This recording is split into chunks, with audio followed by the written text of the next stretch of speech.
Listo. Buenas noches, bienvenidos a la cuarta clase. Les decía que, pues vamos a empezar directamente con lo que es el pase de lista. Entonces, Cardoso Brenda.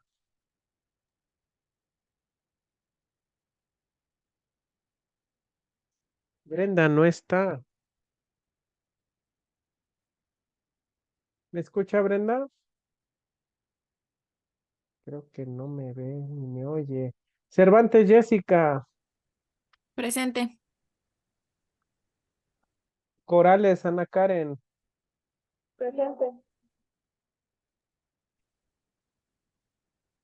Del Ángel Eric Fernando. Presente, profe. Juárez María Saraí. López Nairelín. ¿Ya me escucha, licenciada? Ah, sí, ya la escuchamos. Ah, ok, ya. Presente. Presente. Ok. Naidelín también está. Mendoza Cerlín dijo que no se iba a poder conectar, entonces así la dejamos. Ornelas Lisandro no se ha integrado, ¿verdad? Palacios Leticia. Presente. Ujú. Pérez Ileana. Ileana. Ileana. Presente. Eso es. Rojas Giselle. Y Villa Gustavo Yair. Ok, muy bien. Con eso cerramos lo que es pues la parte de el pase de lista. Muy bien, chicas, chicos. ¿Me pueden recordar si son tan amables? Que yo sé que sí, que hay mucha amabilidad en ustedes y sobre todo que se acuerdan lo que vimos la clase pasada. ¿Podrán recordarme qué fue lo que vimos la sesión anterior, por favor, si son tan amables? Como Jessica que está viendo sus apuntes para ver qué anotó la semana pasada. Bueno, esperando que sí sea eso. ¿Qué vimos la clase pasada, chicos? Los pares craneales. Pares craneales, eso es correcto. ¿Y cómo los podemos dividir? Ojo, no me refiero a los números y números de los pares, sino en qué grupos se pueden dividir los pares craneales. Eran aferentes, eferentes y Ujú. mixtos. Ok, ¿a qué se refiere que son aferentes?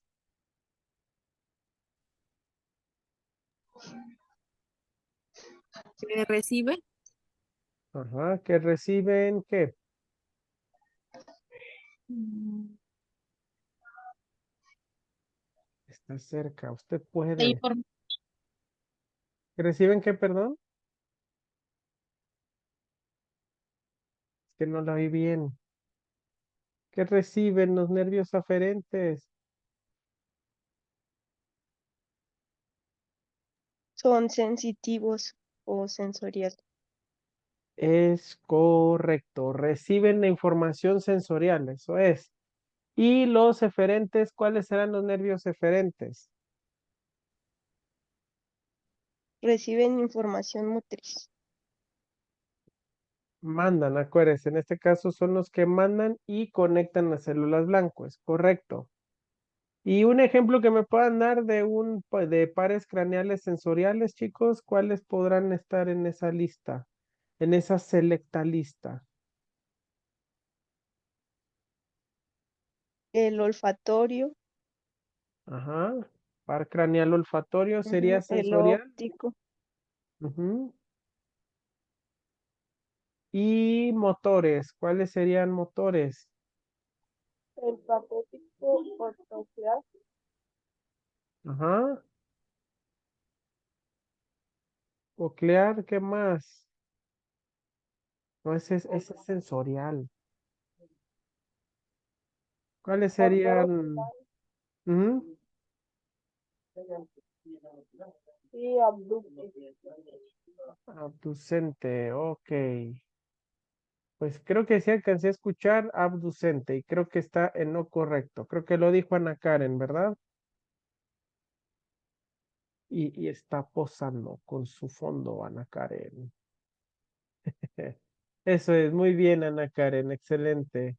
Muy bien, chicos, les decía que justamente la clase de los pares craneales es importante porque estos son los encargados tanto de mandar algunas, pues, indicaciones, como lo dijeron con los nervios motores, como que recibir respuestas sensoriales.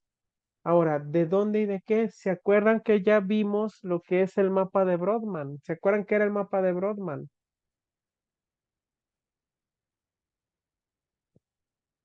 ¿Qué sería el mapa de Brodmann? No se los he publicado, no puede ser. Bueno, voy a procurar Ujú, dígame, ¿cómo, Ana Karen? Conjunto de divisiones imaginarias en las cuales se dividen las cortezas en cerebral y que Ujú, permiten la identificación de regiones concretas de ok, más o menos. El mapa de Brodmann como tal es toda la corteza cerebral. Ujú. Entonces, o el objetivo, mejor dicho, de esta división es poder ver funciones específicas de áreas específicas del cerebro. Área uno se encarga de esta función, área 2 se encarga de esto y así sucesivamente. De hecho, chicos, les decía, el día de hoy vamos a empezar justamente con lo que es el estudio de los lóbulos cerebrales. Hoy vamos a empezar a familiarizarnos con las áreas del mapa de Brodmann por lóbulo y en algunos casos, en algunos lóbulos cerebrales, como es el caso de el occipital, que es con el que vamos a iniciar hoy, sí les voy a pedir que vayan familiarizando bien el área. Habrá otros, como por ejemplo el parietal, donde no les voy a pedir todas las áreas.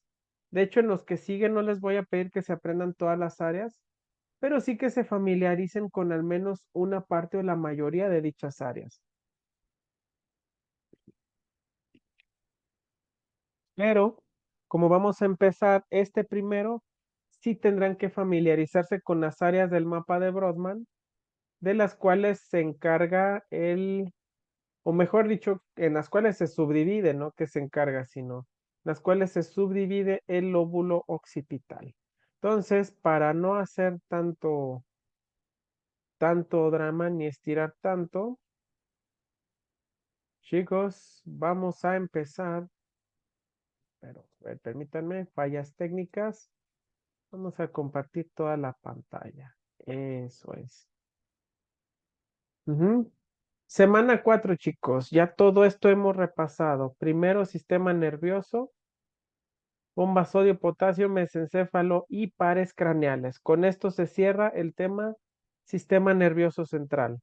Ahora lo que nos compite va a ser lóbulos cerebrales y vamos a empezar con el primero de los 4. Ujú. ¿Sí se ve lo que les estoy compartiendo, chicos?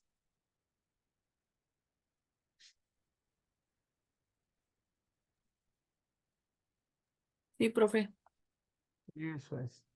Pues bueno, como ustedes podrán notar y podrán observar, vamos a dar inicio a las hostilidades con lóbulo occipital.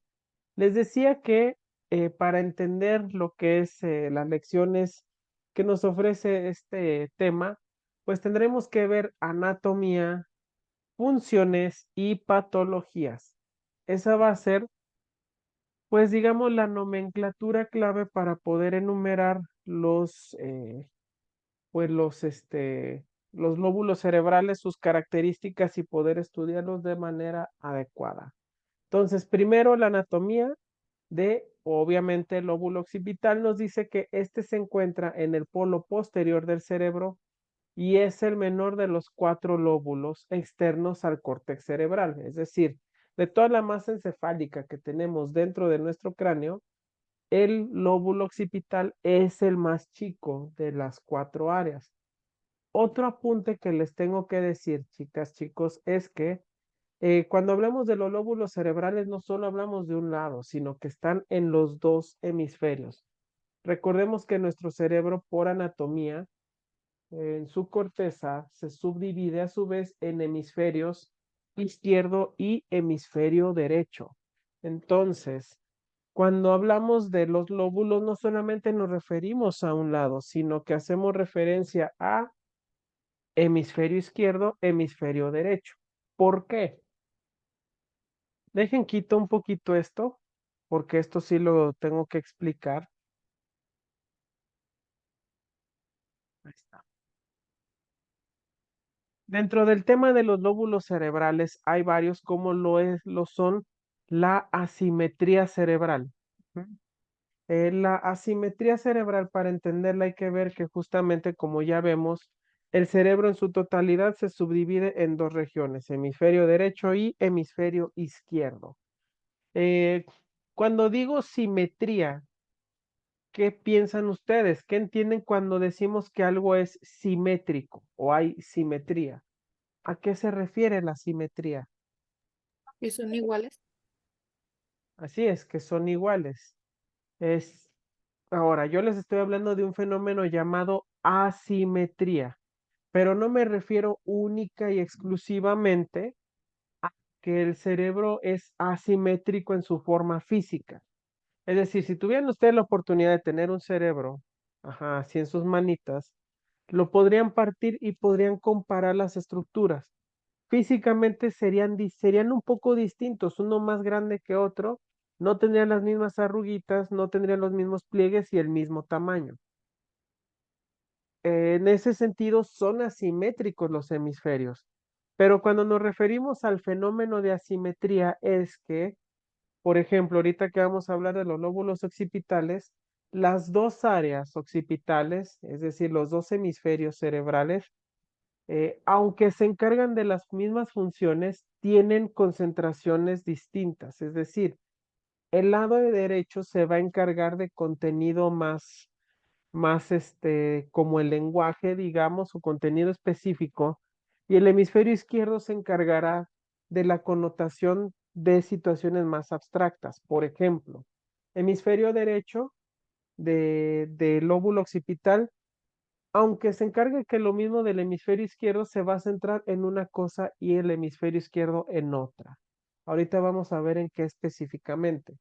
Solo les comentaba como entrada que cuando hablamos de las asimetrías o del fenómeno de asimetría cerebral, es porque el hemisferio derecho va a tener una función más específica que el hemisferio izquierdo y viceversa. Aunque ambas áreas se encarguen de lo mismo, una se va a encargar de una competencia y el otro hemisferio de otra competencia. No sé si queda claro a lo que me estoy refiriendo, chicos. ¿Tienen alguna duda?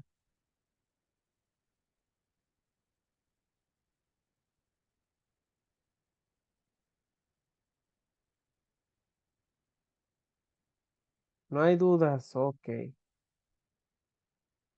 Bueno, además del fenómeno de asimetría cerebral, repito, asimetría, cuando el fenómeno del cerebro es asimétrico, no tiene exactamente la misma función reflejada, también tenemos que entender otra situación y esa se llama contralateralización y es parte de de la asimetría cerebral. ¿Qué es esto de la contralateralización? Bueno, contrario a lo que podríamos pensar que el hemisferio derecho se encarga de las funciones del lado derecho del cuerpo, resulta al revés. El hemisferio derecho del lóbulo occipital se encarga de una función, pero no del lado derecho de esa función, sino del lado izquierdo. Por ejemplo, en áreas motoras, el hemisferio derecho se encarga de la función motora del lado derecho perdón, sí, el hemisferio izquierdo se encarga de la movilidad del lado derecho del cuerpo. Y viceversa, el hemisferio derecho se encargará de la movilidad del lado izquierdo del cuerpo.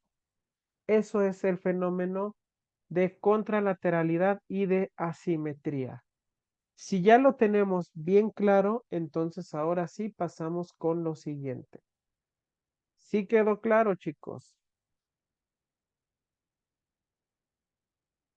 Muy bien.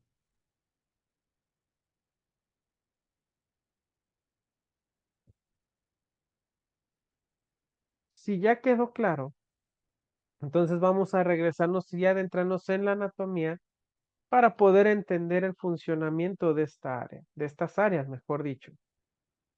Hablábamos de que ocupa el polo posterior del cerebro, es la región más pequeña y presenta límites anatómicos externos poco visibles, es decir, no, si tuviéramos, les decía, un cerebro, no podríamos ver una línea que nos delimitara, este es el lóbulo occipital, este es el parietal, este es el temporal, no hay.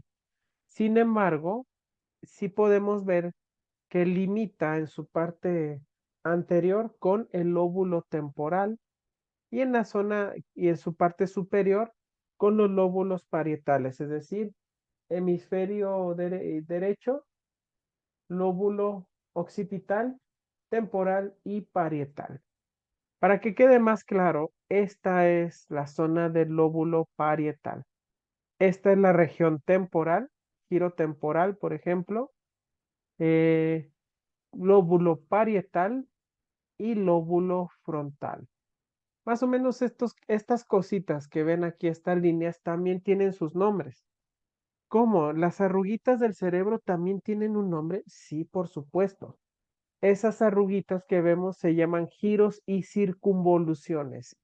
Y esos pliegues lo que hacen es, en algunos casos, delimitar algunas áreas del cerebro para poder entender otras funciones específicas. Ahora, en la cara interna, el límite con el lóbulo parietal, esto, constituye la fisura o cisura parieto-occipital. Es decir, aquí, esta fisura es donde podemos dividir ya de forma más específica parietal y occipital. La cisura calcarina se observaría entonces en la cara interna. Si pudiéramos hacer un corte aquí dividiendo esta parte amarillita, podríamos ver una rayita interna que va pasando de manera rostral en el cerebro. A eso se le llamaría fisura calcarina. Pero no se preocupen, no les voy a preguntar sobre los giros y las circunvoluciones y cisuras. Bueno, al menos no todas, pero habrá alguna que a lo mejor sí. Sin embargo, la cisura calcarina y la parieto occipital no la vamos a tomar en cuenta. Solamente se las menciono para que ustedes tengan una referencia de en qué zonas está terminando el lóbulo parietal y el occipital.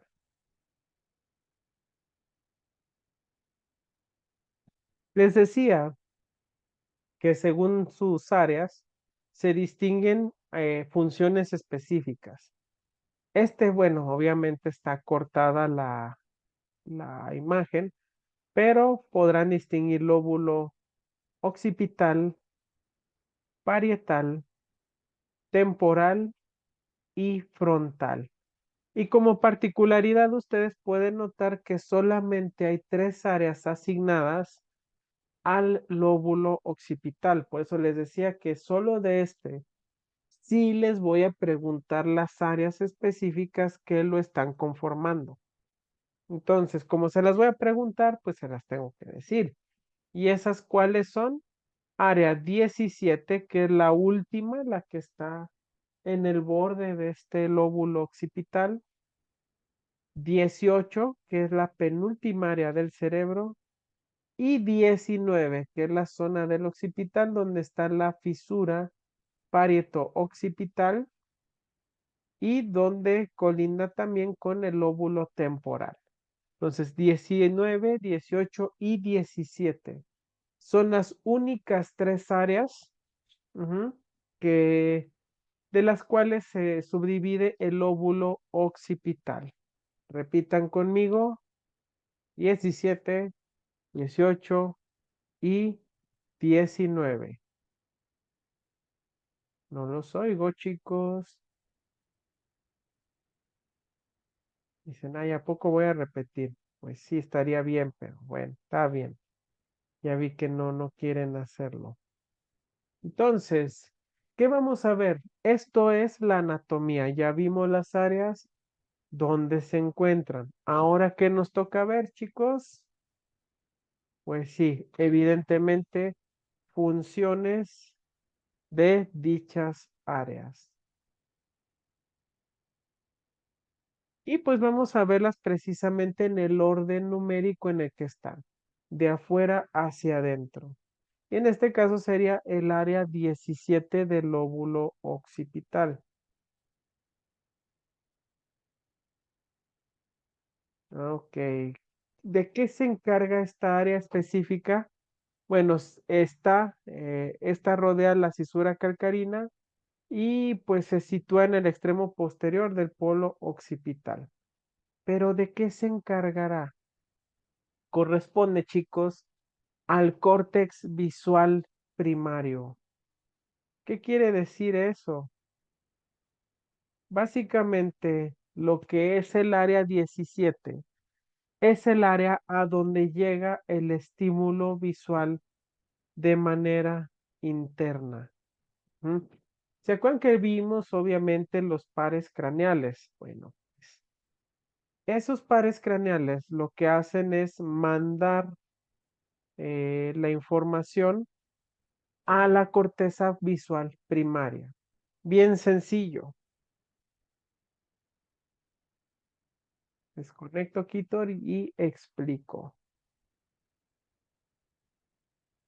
La información sensorial visual entra a nuestro sistema por los ojos. Tenemos los ojos que son los que captan las luces. Esas partículas de luz generan una impresión. Esa impresión se queda en nuestra retina y esa imagen se convierte en un pequeño espasmo eléctrico.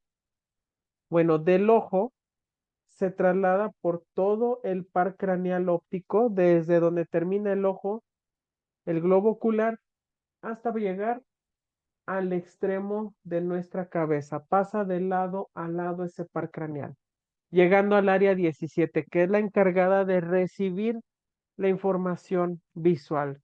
Todo lo que usted está viendo en este momento lo recibe como estímulo los ojos, pero el área 17 recibe la imagen.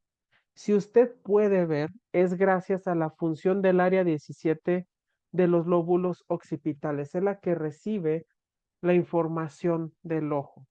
Pero la recibe completa, no. No sé si ustedes hayan visto artículos o les hayan informado en sus clases de biología. La imagen que recibimos está de cabeza y muchas veces no tiene color como tal. Entonces, ¿qué pasa? El área 17 recibe esa imagen tal cual lo estoy describiendo, de cabeza, sin todas las tonalidades, sin todos los colores. Entonces, ¿qué pasa? Que las siguientes áreas se van a encargar de darle forma a la información visual que nosotros tenemos. Chicos, ¿sabían ustedes que los bebés como tal en sus primeros meses no ven? ¿Quién de ustedes tiene hijos? ¿No? ¿Han visto un Yo, niño chiquito, un bebé? A lo mejor ustedes dirán, ah, bueno, es que el niño se ríe, ¿no? Porque le hice caras. Pues en sus primeros meses no ve. ¿Por qué? Porque sus ojos se están ajustando como el lente de una cámara y su corteza visual primaria pues no está recibiendo tal cual, o bueno, sí está recibiendo la información, pero no la puede interpretar porque aún no ha generado una referencia de ello. Es ahí, chicos, donde entonces viene la siguiente área. Ok, primero, córtex visual primario es el área donde finalizan las radiaciones ópticas procedentes del tálamo, que a su vez vienen del par craneal óptico y surgen en el globo ocular. Ahora, una vez que son recibidas las imágenes, la radiación visual, una vez que se recibe en el área 17, transmiten la información de los receptores a partir de los receptores visuales de la retina. Reciben y mandan a la siguiente área. Les decía que el bebé está aprendiendo a descubrir el mundo, lo está viendo, pero No se ríe porque le parezcan graciosas las cosas. O a usted no es, usted haciéndole caras no es que el niño lo encuentre gracioso, es que escucha el sonido, está descubriendo y le parece interesante. Ahora, ¿qué pasa en el área 18, perdón? Es la región paraestriada, es un área visual secundaria relacionada, y esto es importante, con la elaboración y síntesis de la información visual. Ya usted recibió la imagen, pero como le digo, no hay color, no hay detalles, está de cabeza. Entonces, ¿cómo es que yo puedo distinguir todos los colores que hay a mi alrededor, texturas y demás? Porque el área 18 procesa esa información. Digamos, esta área, si le pudiéramos dar una función, sería la encargada de la edición de imagen. Recibe un estímulo visual, llega al área 17, ajá, el área 17 la manda al área 18 lo que ya vio, y esta se encarga de pulir la imagen visual para que entonces ahora usted tenga el contexto de qué es lo que está viendo. Ujú. Y se constituye por fibras interhemisféricas que conectan ambos hemisferios. Les decía que existe este fenómeno de contralateralización. Sigue existiendo, sin embargo, al estar pegadas o juntas las dos áreas 18 de los dos lóbulos, se le denomina interhemisférica, ya que al estar conectadas en los dos hemisferios, permite que se procese de manera más completa la información recibida en cada uno de los dos hemisferios en el área 17. Entonces, 17 recibe información, 18 la edita. ¿Y de qué se encargará el área 19? Junto con el área 18, forma el área de asociación visual y está situada por detrás y por encima de los lóbulos parietal y temporal respectivamente. Es decir, se encuentra aquí. Consta de abundantes conexiones con otras regiones de los hemisferios, siendo el lugar donde se produce algo llamado integración multimodal de informaciones visuales y de estímulos auditivos. ¿Recuerdan lo que vimos en lo del mesencéfalo? Que yo les decía, cuando hay un sonido fuerte, usted voltea porque auditivamente lo está oyendo. Entonces está identificando hacia dónde tiene que voltear. Pero con la vista, usted tiene que saber qué es lo que está sucediendo. Eso es porque nuestras modalidades sensoriales se complementan unas con otras. Lo que oímos se asocia con lo que vemos. Entonces, por ende, tenemos que saber si corremos un peligro o si estamos a salvo. Esta región, chicos, es importantísima. Se le llama región parieto-temporo-occipital, pero a su vez también se le llama, como ya vimos, integración multimodal sensorial. En esta zona es donde se interpretan nuestros estímulos visuales, auditivos, sensoriales, olfatorios y gustativos. En pocas palabras, esta área se podría denominar como el origen de la conciencia humana. Ahora, ¿qué de importante tiene que sea una integración multimodal? Que básicamente lo que usted ya recibió de imagen y ya interpretó, ahora lo tiene que asociar con otra vivencia para que entonces su experiencia visual sea completa. ¿Mm? Eh, Va hablando más allá del bebé. No sé si hayan escuchado una teoría que nos dice que cuando llegaron los barcos de los españoles a la Villa Rica de la Veracruz en México, en lo que se le conoció como la llegada a América, hay un dato bien interesante, chicos. Ustedes pues veían o pueden ver los barcos y pues entender que son transportes inmensos, muy detallados y que tienen mucha gente, muchas funciones, ¿no? Bueno, pues hay una teoría que nos dice que los mexicas y los mayas no vieron, literal, no vieron los barcos de los españoles. ¿Qué creen que haya pasado, chicos? Para decir que los mexicas no vieron los barcos españoles. ¿Será cierto o será una exageración? Digo, semejante barco, ustedes dirán, ¿cómo no lo van a ver? ¿Qué opinan ustedes? ¿Será cierto que los mexicas y los mayas no vieron los barcos españoles?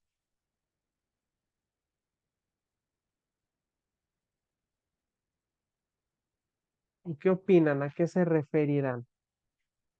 Pues yo me imagino, profe, que no los vieron porque pues nunca habían visto un barco. Ujú. A la, lo identificaron con alguna otra cosa que ellos pues, se les asemejaba o se les hacía conocido. Y sin embargo, tome en cuenta que no había algo similar, no hay algo que se le parezca o se le parecía ni en tamaño, ni en color, ni en textura. Entonces, la teoría dice que ellos no vieron los barcos, literal. ¿Por qué? Porque no tenían una referencia, no tenían algo en su memoria. Como bien dijo, no había algo parecido. Entonces, ya hasta que los fueron conociendo, pasó el fenómeno que les menciono que pasa con el bebé, que poco a poco el bebé va ajustando y va viendo, va asimilando y va creando asociaciones con otras modalidades sensoriales. Entonces eso pasó con los mexicas, de a poco se fueron acostumbrando a la idea de ver semejantes casas que eran barcos. Pasó algo similar. Creían que Moctezuma, perdón, Moctezuma creía que precisamente Hernán Cortés era la reencarnación de Quetzalcóatl, pero ¿por qué? Porque pues cuando llegaron los españoles iban montando caballos y además usaban armaduras de metal que resplandecían y tenían rasgos faciales que ellos no habían visto en una persona antes. Entonces, pues Moctezuma, no, al igual que muchos mexicas, no podían relacionar en primera instancia pues lo que estaba sucediendo.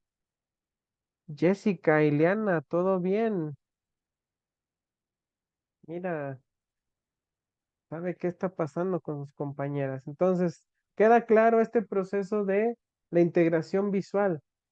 Hasta que nosotros tenemos una información visual que podamos procesar, hasta ese momento vamos a ver las cosas.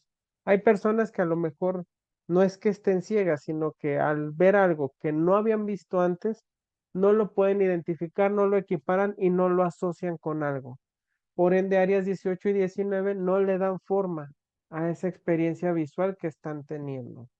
Entonces, no es que las cosas sean invisibles, es que no hay un precedente que pues básicamente permita equipararlas.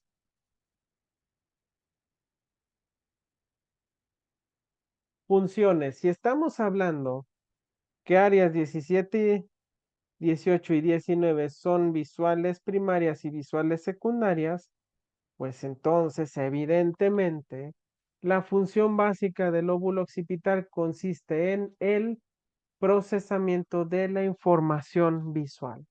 Es el lóbulo encargado de recibir, interpretar, asociar, modular todo el procesamiento de la información visual.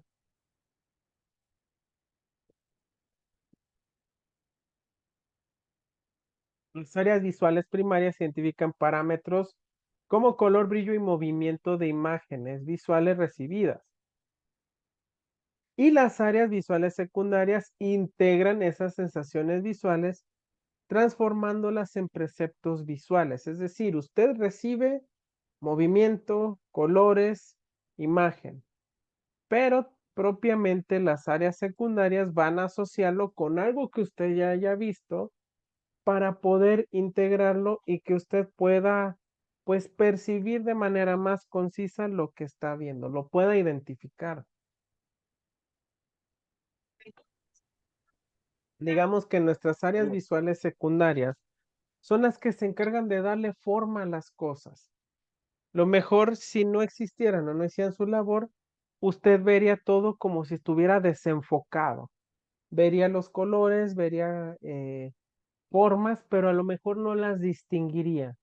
Y a las áreas secundarias, las cuales son 18 y 19, son las que hacen que usted le dé forma a las texturas, a las sombras, a los colores, a la profundidad, y entonces ahora sí puede interpretar de manera más concisa todo el escenario que usted está viendo.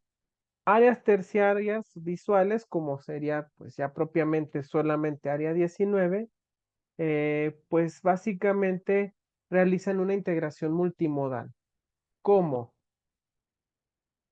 Chicos, esto de la integración multimodal es importante porque aquí les tengo que decir un dato importante. En el cerebro no existe un área específica encargada de la memoria. No es como que área treinta y tantos, área veintitantos se encargan de la memoria a corto plazo. Para empezar, ¿cómo definimos la memoria? Ustedes a lo mejor tienen recuerdos donde vieron algo, escucharon, percibieron cosas y se quedó la imagen.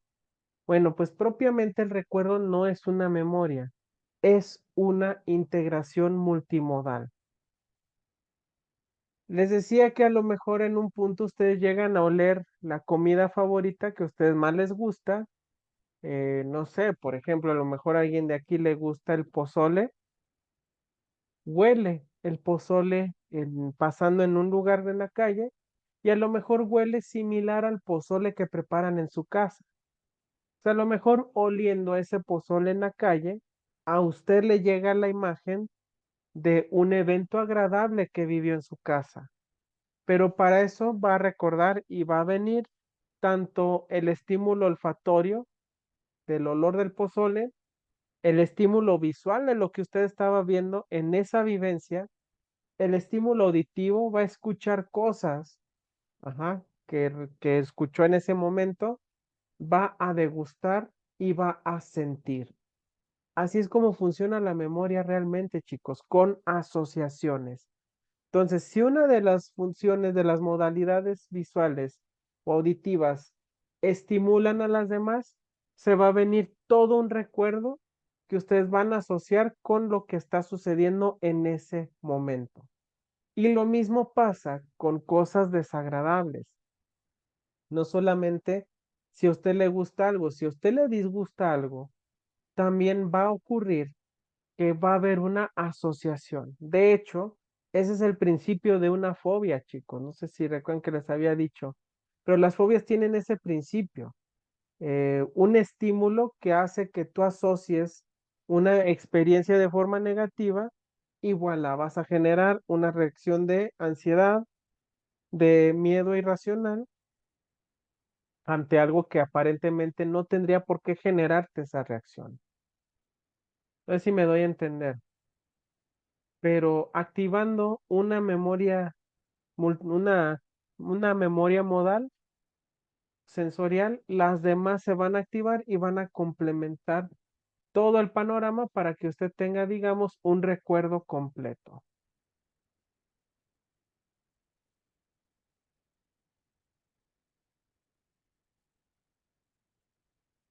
Ahora, la información visual procedente del lóbulo occipital finaliza, como les decía, en el parietal y temporal, pero esto una vez que ya fue procesada, ya no solamente llegan las sombras, los colores, sino que también pues ya está toda la información y una vez que ya fue digerida, pasan a los dominios parietal y temporal.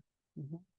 Estas fibras que finalizan en los parietales se denominan flujo dorsal y son los responsables de la localización espacial de estímulos visuales. Les decía, una vez que usted tiene texturas y demás ya integradas y asociadas, entonces ahora usted será capaz de ver la profundidad de un escenario. Se supone que nosotros vivimos en tercera dimensión, vemos profundidad, longitud y altura. Entonces, en asociación, el lóbulo parietal y el lóbulo occipital van a hacer que usted sea capaz de distinguir su escenario de forma visual, pero ver la profundidad del mismo, ver las alturas y ver la longitud de los espacios. Las fibras entonces que finalizan en la zona posterior del lóbulo temporal se denominan como flujo ventral y permiten que se pueda realizar la denominación de estímulos visuales, es decir, En el lóbulo temporal, les voy adelantando, existe algo llamado memoria asociativa y es justamente la que se encarga de asignar un nombre o una terminología a la memoria visual o al recuerdo visual que usted acaba de interpretar. Entonces, si usted está viendo ahorita este escenario, seguramente lo está asociando con algo que ya había visto. Ahora, dependerá de con qué lo está asociando la reacción que usted tenga. Si puede ser de que lo está entendiendo, de que le está generando confusión o que simplemente no le interese, sea cual sea su reacción, no es por sí, por la experiencia como tal, sino porque usted ya vivió una experiencia similar, visualmente la está anclando a ese otro recuerdo y entonces está propiciando una respuesta emocional a partir del estímulo sensorial. Antes de pasar a eso, chicos, chicas, ¿quedan claras las funciones de los lóbulos occipitales?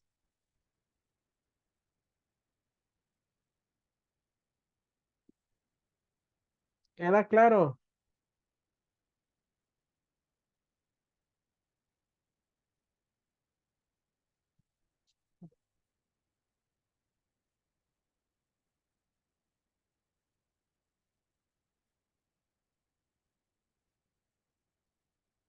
Si yo les pregunto, descríbeme la función del lóbulo occipital, ¿qué me respondes?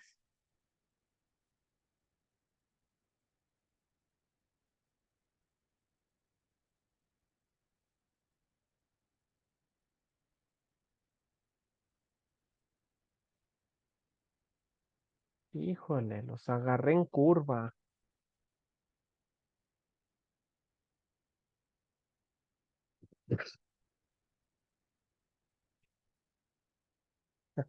Ah, repito, si yo les pregunto que me describan las funciones del lóbulo occipital, ¿qué me responden, chicos? Bien sencillo, y este es el más sencillo. Procesa la información visual, ¿no? ¿Cómo lo hace? Va bien, pero ¿cómo lo hace? Por recuerdos visuales. ¿Cómo? Por recuerdos. Más o menos. Primero, procesando, o bueno, haciendo llegar la información de los ojos y la retina al área 17 o visual primaria, generando una impresión de lo que vimos. Ahora sí, después asociándolo para que se edite lo que vio y pueda tener una forma o algo que usted le pueda resultar familiar para procesarlo. Sencillo, básicamente como dicen, se encarga de la información visual, pero desde la captación de la imagen hasta el procesamiento y asociación de la misma. Esa sería la respuesta más específica. Ahora, ya vimos la anatomía en la cual están pues evidentemente incluidas las áreas. Ya vimos las funciones, las cuales pues son muy poquitas realmente. No es como otras áreas del cerebro, perdón, de otros lóbulos cerebrales que tienen más funciones, pero aún con ellos pues su función es bastante importante. ¿Por qué? Porque ahora vienen las patologías. Chicos, les decía que para entender las situaciones clave de este curso es ver anatomía y función. La patología es simplemente la disfunción de lo que pues tendría que hacer esa área. Entonces, a partir de este momento vamos a ver lo que se le denominan como trastornos orgánicos. ¿Por qué orgánicos? Porque tienen que ver con la anatomía cerebral. Y la primera que vamos a ver es el escotoma. Este escotoma, igual que todas las patologías que ahorita vamos a ver, tiene su origen en el lóbulo occipital. Ahora, escotoma, ¿cuál será el cuadro clínico de este trastorno? Primero, antes de avanzar, cuadro clínico es la manifestación de síntomas y signos que se van desarrollando en una patología o trastorno. Entonces, el cuadro clínico viene siendo cómo se manifiesta este trastorno. Y el escotoma, primero hay que tomarlo como pues un trastorno de la percepción visual, llamado también oscuridad creciente, caracterizado por la pérdida total de la visión en la zona correspondiente al campo contralateral de ambos ojos, es decir, en la esquina superior de cada ojo. Esta se llega a manifestar por lesiones en la corteza visual primaria. Chicos, de las tres que mencionamos, 17, 18 y 19, ¿cuál zona se vería afectada en la patología del escotoma?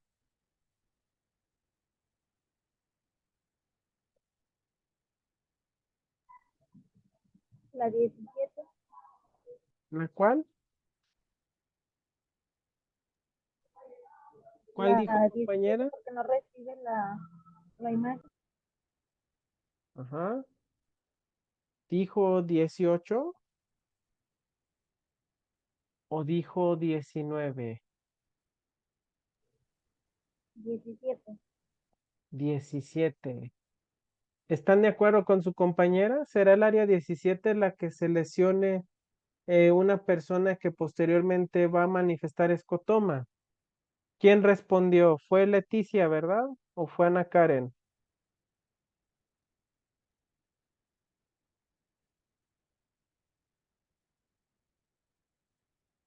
No le haya Leticia, pero no le haya. ¿Verdad?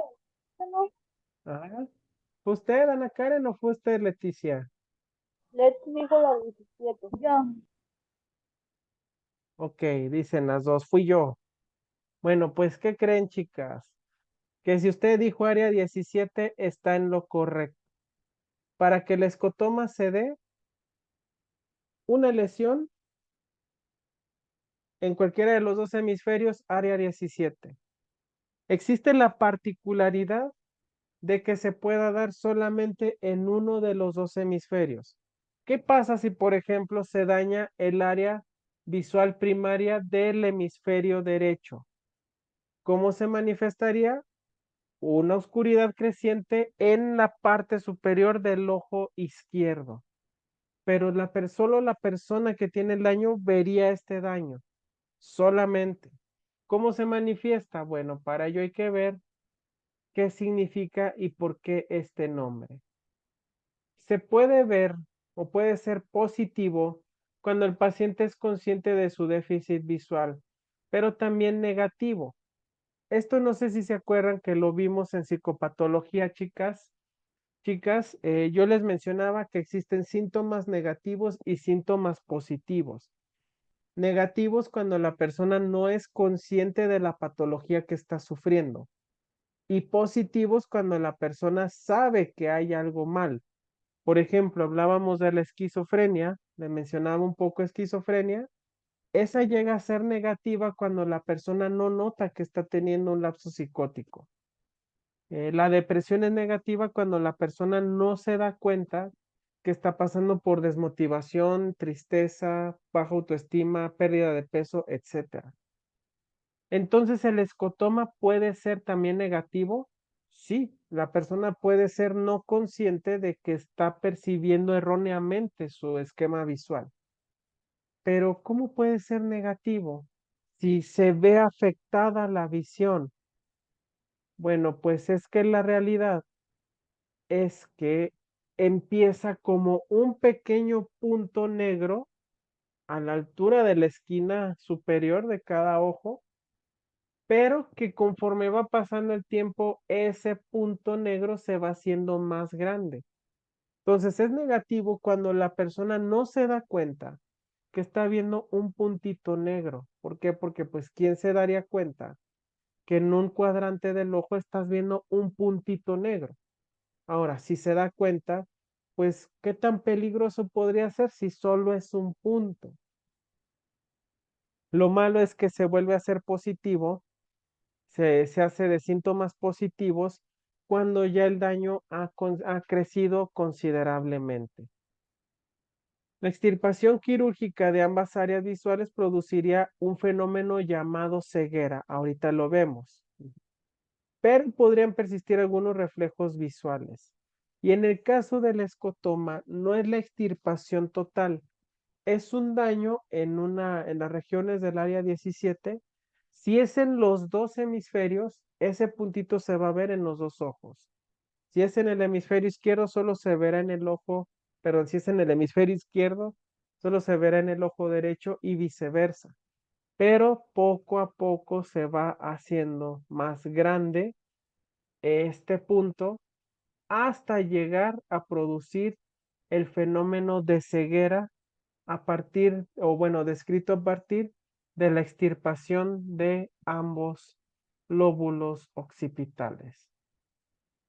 ¿Cómo se llama esa ceguera que se puede alcanzar una vez se ha extirpado o dañado toda el área de la corteza visual primaria?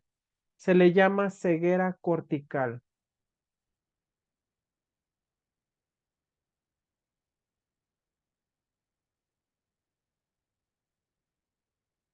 Chicos, cuando veamos el término cortical, es porque esta ceguera se da en el área de la corteza visual cerebral. Grábenselo. Muchas veces las patologías van a tener el nombre o el sufijo cortical porque tienen su raíz en el cerebro. Nosotros solemos pensar que cuando una persona padece ceguera es porque sus ojos están mal, ¿no? Porque a lo mejor perdió el ojo o porque tiene dañado el ojo. A lo mejor le cayó un ácido a la persona, pues ya no le funciona el ojo. La realidad es que no toda la ceguera depende de que el ojo funcione o no. Cuando se remite algo llamado ceguera cortical es porque esa ceguera está provocada por un daño en la corteza cerebral. En este caso, área visual primaria, dos hemisferios, área 17 en los dos lados. Ceguera cortical porque es provocada por la pérdida de la corteza cerebral. Entonces, ¿podemos vivir sin un cacho de nuestro cerebro? Muy probablemente. También hay que ver qué parte del cerebro es la dañada.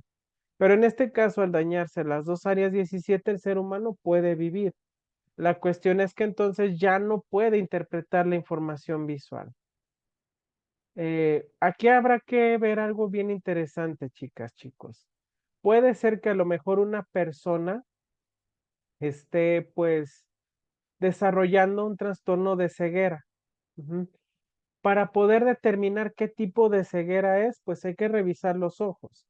Y a lo mejor el oftalmólogo u optometrista, depende cuál sea el caso, se dan cuenta que los ojos están funcionando perfectamente bien. Entonces, ¿por qué la persona no está viendo si los ojos funcionan y si sus pares oculares funcionan bien? Entonces el daño está en el cerebro. Entonces recuerden, no todas las cegueras que existen tienen su causa en la pérdida de los ojos. Cuando se lesiona la corteza visual primaria o el haz de fibras aferentes a esa región, se produce una hemianopsia homónima contralateral, es decir, deja de recibir la información visual el área contralateral. Acuérdense, ojo derecho manda a corteza primaria izquierda y ojo izquierdo a corteza visual derecha. La ceguera completa entonces es consecuencia de la destrucción total de las áreas visuales primarias, situadas en torno a la cisura calcarina o por lesiones en la lesión, perdón, o por frecuentemente más se da por radiación óptica, en las radiaciones ópticas, pero llegando hasta el cerebro. Recuerden, ceguera cortical es cuando la persona no puede ver, pero porque ha sido dañada la corteza cerebral de sus áreas 17 en el lóbulo occipital. Afecta tanto a la sustancia gris como la sustancia blanca, por lo que en realidad entonces sería más preciso hablar, como les decía, de una ceguera cerebral. Si es cortical es por el córtex, entonces es corteza. Suele estar causada por lesiones bioccipitales de la arteria cerebral posterior. ¿Cómo es que se llega a dar? Muy pocas veces van a ustedes observar que este fenómeno se dé por la amputación de los lóbulos occipitales. Pero entonces, ¿de qué otra manera podría suceder que una persona manifieste ceguera cortical? Un infarto cerebral. Chicos, les decía que vamos a dejar un tema para el final. Este tema por lo general lo suelo ver antes. No, ahora lo vamos a dejar para el final. Pero el tema que yo les digo y hago referencia, pues básicamente es las etiologías del daño cerebral. ¿Cómo que etiologías? No le entiendo. Son las causas por las cuales el cerebro puede recibir un daño mayor. Y una de estas causas, una de esta etiología, pues evidentemente es que se manifieste un infarto en la zona posterior del cerebro y eso vaya provocando que entonces el cerebro deje de recibir y de percibir la información visual. Si las áreas visuales de ambos lóbulos occipitales resultan destruidas en su totalidad, se produce una hemianopsia bilateral homónima, equivalente a la ceguera como nosotros la conocemos. Pero, en este caso, al no ser por los ojos, la persona puede llegar a manifestar que puede percibir un pequeño haz de luz en movimiento o que, bueno, de repente la persona pueda seguir abstrayendo o contrayendo la retina del ojo. No sé si han visto cuando a una persona le acercan una lámpara a los ojos, pues el ojo se contrae, sí, se contrae o se llega a mover. Les decía que las personas pueden seguir teniendo esos reflejos, pero ya no estar viendo. Cuando la ceguera es porque hay una lesión en los ojos, aunque tú le pongas la luz aquí enfrente a la persona, sus ojos no van a reaccionar. Pero cuando es por algo cerebral, los ojos aún reaccionan, se contraen, se expanden, pero ya no va a llegar la información hasta nuestro cerebro. Esta ceguera entonces se aparece como un cuadro clínico aislado con una prevalencia mínima. ¿Qué quiere decir? Que es muy difícil encontrar un caso de ceguera cortical por un infarto cerebral. Sin embargo, sí se llega a manifestar más como complemento de otros trastornos. Es decir, es muy difícil que solamente se dé la ceguera cortical. También muy probablemente se dará la ceguera cortical, pero con amnesia, alguna confusión, desorientación espacial o la incapacidad de generar un cálculo matemático. ¿Por qué? Por una sencilla razón, chicos. Cuando llegamos, o bueno, cuando estemos viendo las patologías, pues por lo general se va a estar mencionando qué le va a pasar al cerebro si esa parte específica llegara a ya no funcionar. Pero en la realidad no es tan sencillo. No es como que la persona tuvo solo un infarto y le afectó sola y exclusivamente el área 17. Por desgracia no funciona así, chicos. Cuando se lesiona el cerebro es una gran cantidad del mismo. Depende del daño, va a haber muchas regiones que sean dañadas. Entonces es imposible que en un infarto cerebral solo se dañe el área 17. A lo mejor también se va a dañar el área 1, 2 y 3, el área 7, el área 8, el área 20 posiblemente, el área 5, el área 29, que están algunas, que están muy cercanas a algunas, otras más lejos, pero pues como les digo, no es como que el infarto, solamente doy en el área 17 y listo. No. Depende del tipo de daño, se pueden abarcar muchas áreas del cerebro. Y eso deberán tomarlo en cuenta porque muchas veces cuando se llegue a ver un caso de una persona con un daño cerebral, no solamente va a tener una sola manifestación, muy seguramente va a tener muchos trastornos manifestándose a la vez. Se explica la falta de conciencia de su ceguera porque suelen existir alucinaciones visuales acompañando al cuadro y también grave amnesia anterógrada, lo que impide memorizar la ceguera. Es decir, como les decía, no es que solamente la persona quede ciega porque solo se dañó su lóbulo occipital en su área 17. No, el daño puede ser más grave. Puede llegar hasta los temporales, puede dañar parcialmente otras áreas y muy poco del área 17. Y eso generaría entonces que al existir todavía el área 18 y 19, se creen imágenes residuales. Es decir, si el área 18 y 19 son las encargadas de asociar con experiencias, pues se queda guardada la experiencia y por ende la persona puede llegar a percibir, digamos, pues una imagen residual de lo que asoció y por eso tiene la impresión de que sigue viendo. Por ende, entonces la persona no es consciente de que pues se está manifestando un cuadro de ceguera.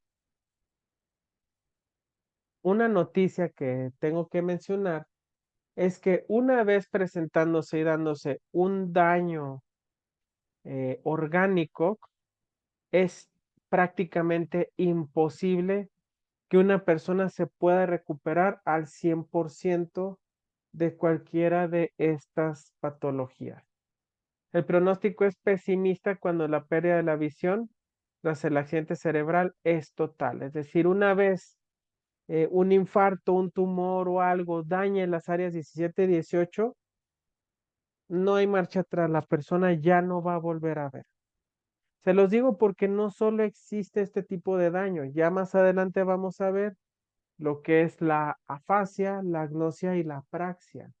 Son trastornos que se dan a partir del daño orgánico cerebral en la corteza y pues les decía, una vez dañada la corteza, se puede recuperar la persona, sí hasta cierto punto, pero ya no va a haber una recuperación al 100%. Y esto no solo aplica para la ceguera cortical, aplica para muchísimos trastornos orgánicos cerebrales. La mejoría, si es que llega a ver, comienza con la visión de sensaciones luminosas elementales, pequeñas manchitas, algunas sombras, difuminación de contornos, etcétera. Pero ya decir que la persona con ceguera cortical se recupera, no, no hay posibilidad.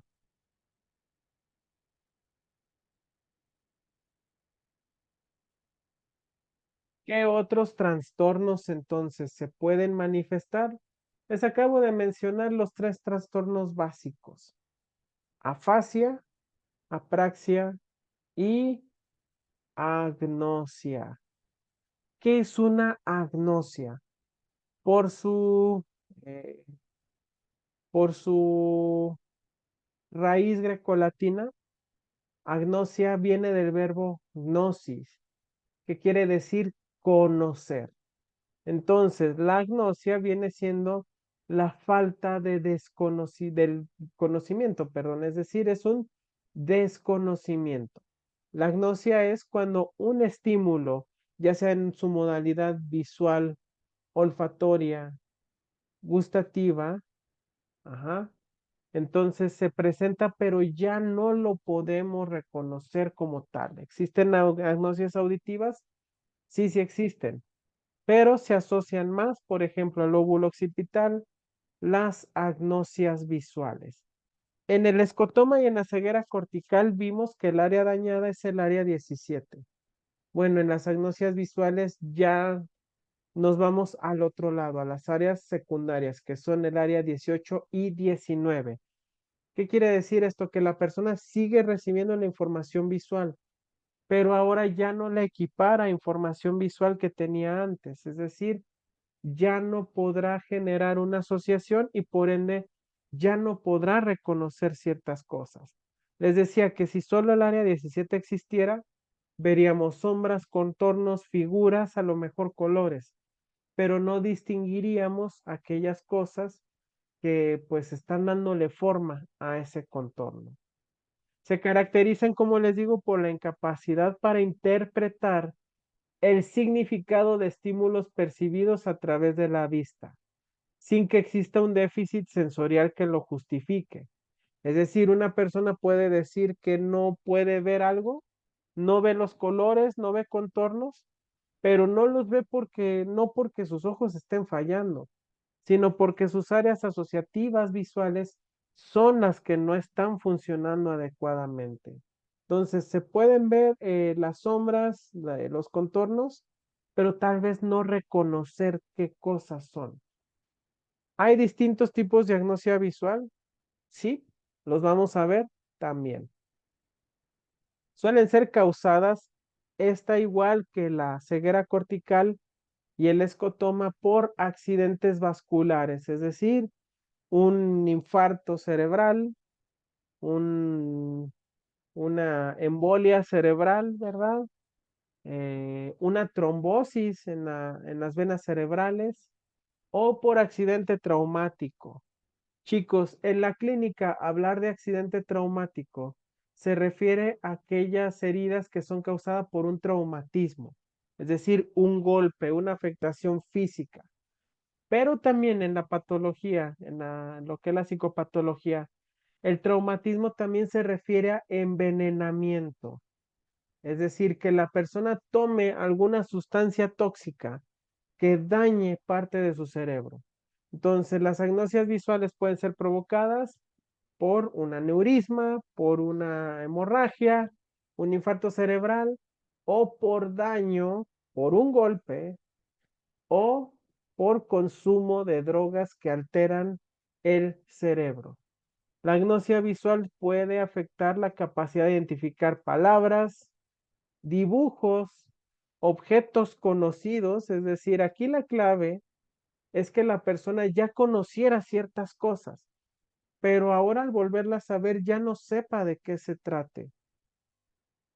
Rostros inclusive no se reconocen tampoco los colores, provocando las diferentes modalidades de agnosia, como alexia agnósica, simultagnosia, agnosia para los dibujos, agnosia de objetos, prosopagnosia y agnosia cromática.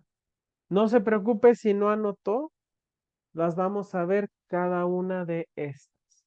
Pero antes de regresar ahí, yo les decía que el área 17 lo que hace es captar un estímulo visual primario, es decir, lo que estamos viendo por primera vez. Pero habrá trastornos donde se manifieste lo que ya se guardó en nuestra memoria asociativa visual. Es ahí donde entran las alucinaciones visuales. Cuando hablamos de un brote psicótico de una persona, es decir, una persona con esquizofrenia o trastorno psicótico breve, decimos que entre sus síntomas está el delirio, catatonia, falta de lenguaje, fluidez, falta de fluidez en el lenguaje, pero también se manifiesta la alucinación visual. Muchas veces, chicos, solemos pensar en alucinación visual como un contenido extravagante. O sea, que una persona que tiene alucinación va a ver marcianitos por todos lados, que va a ver un dinosaurio de la nada, que va a haber cosas extrañas, ¿no? La realidad es que la alucinación visual tiene su raíz en las áreas visuales secundarias, también llamadas asociativas. Entonces, ¿qué les estoy diciendo con esto? Que por lo general las alucinaciones serán figuras que ya hemos visto antes o contenido visual que ya hayamos visto o imaginado antes. Cuando hay una alucinación no es que una persona esté viendo algo muy descabellado, sino está viendo de manera distorsionada lo que ya había visto antes. Es decir, sombras, alteración en los colores, alteración mínima en algunas figuras. Ciertas lesiones del lóbulo occipital causan alucinaciones o ilusiones visuales. Estas llegan a ser más graves, repito, más graves, cuando se afectan las zonas encargadas de la asociación visual, y estas son occipital y temporal. Las alucinaciones simples se producen en el hemicampo contralateral al lugar de la lesión en el área 17, es decir, en el lado del área 18, y consiste en visión de destellos, figuras geométricas elementales o puntos. Como les decía, muchas veces solemos pensar y atribuir que cuando una persona tiene alucinaciones ve gigantes, insectos diferentes. No, cuando realmente la alucinación puede ser una sombra de alguien que ya conoce, está pasando un fenómeno donde se antepone ese recuerdo a lo que está viendo actualmente la persona. Es como si estuvieran editando una película. Está la imagen que está percibiendo, la imagen que está llegando en tiempo real. La alucinación vendría siendo la edición, ese cuadrito, esa sombra de alguien que estás poniendo por encima de lo que ya se había visto. Entonces estás creando ahora justamente una alucinación, un fenómeno de alucinación visual. Estas también se asocian a crisis epilépticas originadas en los lóbulos occipitales. Dentro de las etiologías del daño cerebral, chicos, también vamos a ver el fenómeno de las epilepsias cerebrales. Por lo pronto, bueno, creo que ya habíamos hablado que las epilepsias son estos trastornos cuando una persona pues empieza a convulsionar, empieza a temblar.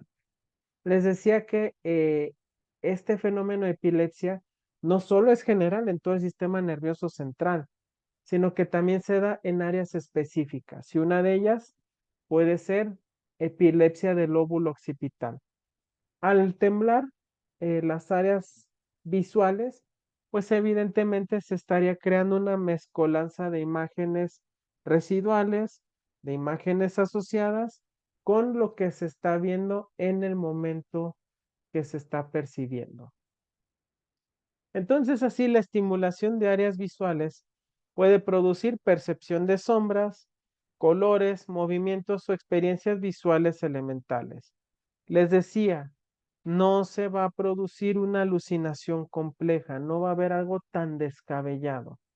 Pero que a lo mejor una persona vio al diablo. Bueno, si usted se da cuenta, el diablo viene siendo una figura humanoide con una alteración del color, la sombra roja, por ejemplo. Y solo se presentan tras la estimulación de las áreas asociativas, es decir, la región temporal y occipital es la que se verá afectada.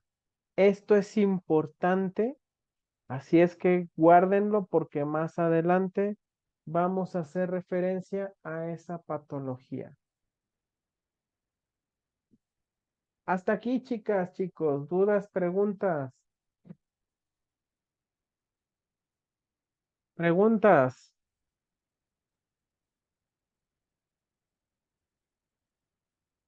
¿Queda claro?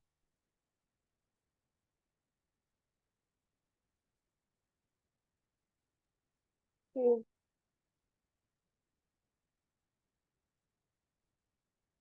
Ok. Para ir cerrando, chicos, vamos a ver de manera general cómo son las agnosias visuales. Nos dice que estas consisten en la dificultad para el reconocimiento visual de objetos u otras categorías relacionadas como personas, objetos o colores, estando suficientemente conservada la agudeza visual y la capacidad de rastreo, así como funciones mentales superiores y lenguaje visual. Es decir, la persona sigue percibiendo toda la información visual que le está llegando. Sus ojos funcionan, sigue viendo colores, destellos, etcétera, figuras, personas. La cuestión es que al ser dañadas las áreas 18 y 19, que son asociadas a la memoria, entonces ya no es que no vea las cosas, es que la persona ya no la reconoce. ¿Cuáles son las principales? Bueno, las principales características, perdón, de las agnosias visuales son ausencia de defectos visuales que justifiquen la agnosia, es decir, los ojos de la persona están bien, no hay una malformación ocular, el daño está a nivel cerebral, aunque es frecuente que se acompañe de trastornos sensoriales. Presencia de lesiones en las áreas de asociación visual, es decir, aquí la clave es entender la función de las áreas 18 y 19, porque una vez entendida sus funciones, pues evidentemente la patología es cuando ya no se pueden tener esas funciones de manera adecuada y por ende se verá interrumpida esa función. ¿Qué otras características tienen? No hay déficit atencional, es decir, la persona, su atención, su capacidad de prestar atención no se ve comprometida. Simplemente es que no reconozca un estímulo específico. El nivel mental está preservado, es decir, la persona mantiene su personalidad, mantiene sus funciones cognitivas superiores, en pocas palabras, sigue conservando su coeficiente intelectual. Previamente a la lesión se disponía de capacidad para atribuir un significado correcto a estímulos visuales, es decir, que antes del accidente vascular o del traumatismo, la persona supiera identificar visualmente perfectamente todos los estímulos. Reconocía a sus familiares, reconocía colores, reconocía formas, reconocía objetos, podía reconocer todo un plano general, una imagen mayor. Estaba preservada esa capacidad visual. Y chicos, hasta aquí vamos a dejar porque son varias agnosias visuales y pues tenemos que revisarlas una por una para poder explicar de manera atenta y adecuada cuáles son las características de las agnosias. Por lo pronto, ¿qué trastornos visuales podremos ver o bueno, qué trastornos hemos encontrado en esta lección? Escotoma, ceguera cortical, alucinaciones visuales y agnosias visuales. ¿Cuáles son las áreas que conforman el lóbulo occipital? Las áreas del mapa de Brodmann que conforman el lóbulo occipital, chicos.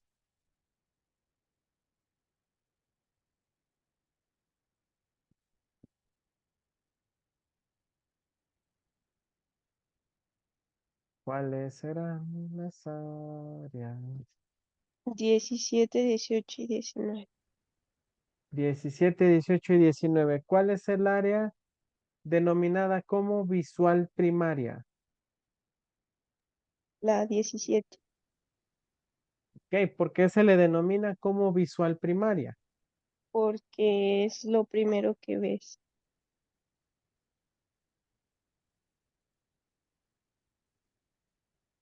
¿Será?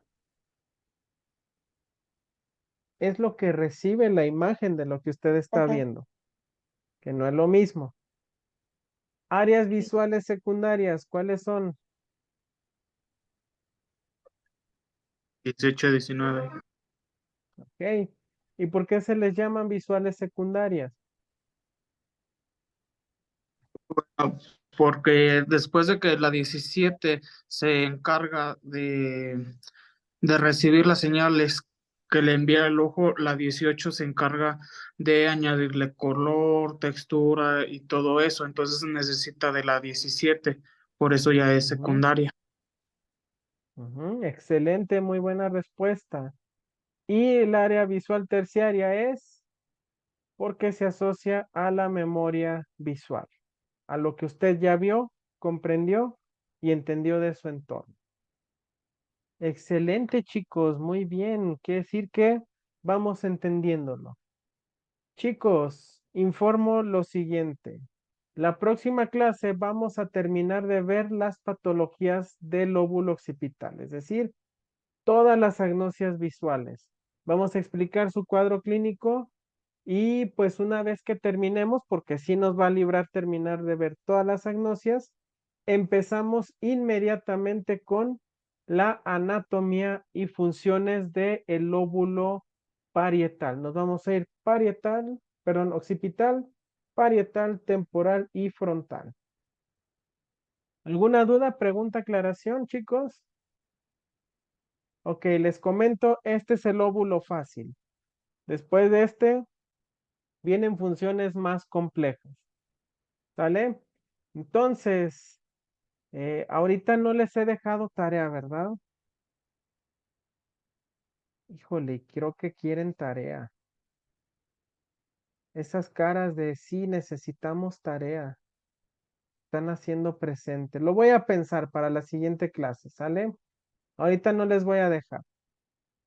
¿Por qué? Porque primero quiero que veamos unas funciones y ya después vamos a ver algún video para que ustedes vean caso clínico, ¿sale? Entonces yo creo que de momento no les voy a dejar tarea y pues nada chicos, sería todo de mi parte. Que tengan muy bonita noche, excelente fin de semana y nos vemos por aquí el próximo jueves. Gracias igualmente. Gracias, profe. Gracias, buenas noches.